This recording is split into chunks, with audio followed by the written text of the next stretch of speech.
പാമ്പാടുംപാറ ഗ്രാമപഞ്ചായത്തിൽ വളം വിതരണത്തിന്റെ മറവിൽ ലക്ഷങ്ങളുടെ അഴിമതി നടന്നതായി ആരോപിച്ച് ബി.ജെ.പി. പ്രാദേശിക നേതൃത്വം രംഗത്ത് വന്നു. പാതിവില തട്ടിപ്പിൽ നാട്ടുകാർക്ക് വിതരണം ചെയ്ത ഗുണനിലവാരമില്ലാത്ത അതേ വളമാണ് പഞ്ചായത്തിൽ വിതരണം ചെയ്തതെന്നും യാതൊരുവിധ ലേബലും തൂക്കവും പോലും രേഖപ്പെടുത്താത്ത പ്ലാസ്റ്റിക് ചാക്കുകളിൽ വിതരണം നടത്തിയത് ദുരൂഹത ഉയർത്തുന്നുവെന്നും ബി.ജെ.പി. നേതാക്കൾ ആരോപിച്ചു.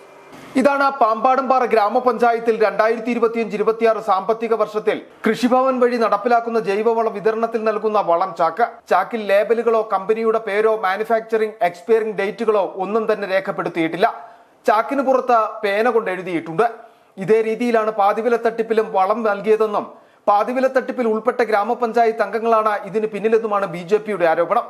100 കിലോ വളമാണ് ഉപഭോക്താവിന് നൽകേണ്ടത്.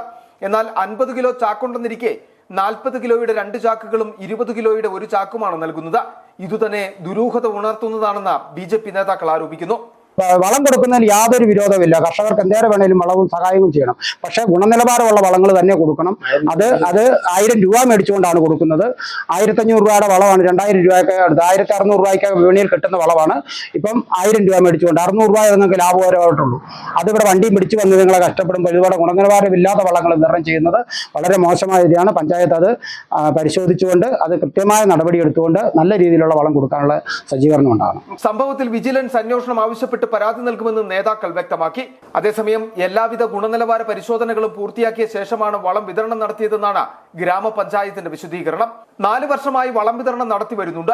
അന്നൊന്നുമില്ലാത്ത പരാതികളാണ് ഇപ്പോൾ ഉയർത്തുന്നത്. തെരഞ്ഞെടുപ്പിനെ മുന്നിൽ കണ്ടുകൊണ്ടാണ് ഇത്തരം വ്യാജ പ്രചാരണങ്ങൾ നടത്തുന്നതെന്നും ഭരണസമിതിയും വ്യക്തമാക്കി. City vision, Nedumkandam.